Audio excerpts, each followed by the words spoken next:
ഈശോ മിശിഹായ്ക്ക് സ്തുതിയായിരിക്കട്ടെ.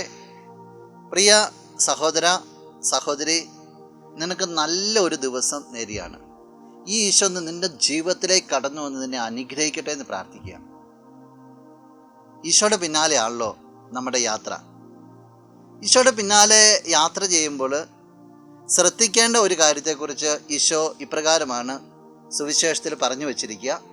വിശുദ്ധ ലൂക്ക അറിയിച്ച സുവിശേഷം 9-ാം അധ്യായം 23-ാം തിരുവചനം.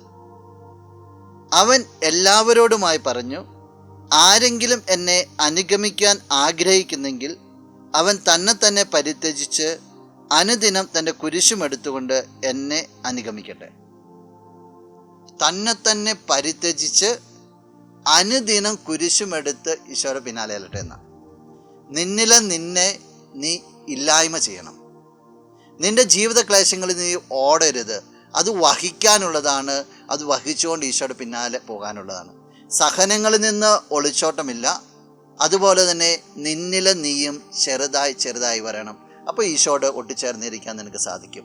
ഈ നോമ്പ് കാലത്തിൽ ഈ ഒരു അരൂപി നിന്നെ ഗ്രസിക്കട്ടെ. നമുക്ക് പ്രാർത്ഥിക്കാം. കണ്ണുകളടച്ച് കരങ്ങൾ കൂപ്പാം. നല്ലവനായ കർത്താവേ, നിന്നെ ഞങ്ങൾ ആരാധിക്കുന്നു, സ്തുതിക്കുന്നു, മഹത്വപ്പെടുത്തുന്നു. ഈശോയെ, തന്നെ പരിത്യജിച്ച് ജീവിതക്ലേശങ്ങളാകുന്ന കുരിശും എടുത്തുകൊണ്ട് നിന്റെ പിന്നാലെ സന്തോഷത്തോടെ യാത്ര ചെയ്യുവാനായിട്ട് ഈ വ്യക്തിയെ നീ അനുഗ്രഹിക്കണമേ. നിന്റെ നാമത്തിൽ ഇന്നത്തെ ദിവസം അനുഗ്രഹിക്കപ്പെട്ടെ എന്ന് പ്രാർത്ഥിക്കുന്നു. സകലവിധ നന്മകൾ കൊണ്ട് നിറയപ്പെടട്ടെ. എല്ലാ തരത്തിലുള്ള തിന്മകളിൽ നിന്ന് ഈ വ്യക്തി സംരക്ഷിക്കപ്പെടട്ടെ എന്ന് പ്രാർത്ഥിക്കുന്നു. ഇപ്പോഴും എപ്പോഴും എന്നേക്കും. ആമേൻ. ഹല്ലേലൂയ. ആരാധനയ്ക്കു യോഗ്യൻ നീ. ഹല്ലേലൂയ.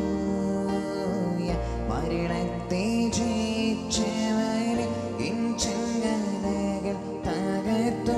ഈശോവിൻ നാമത്തിൽ രക്ഷ. യേശുനാഥ അങ്ങ്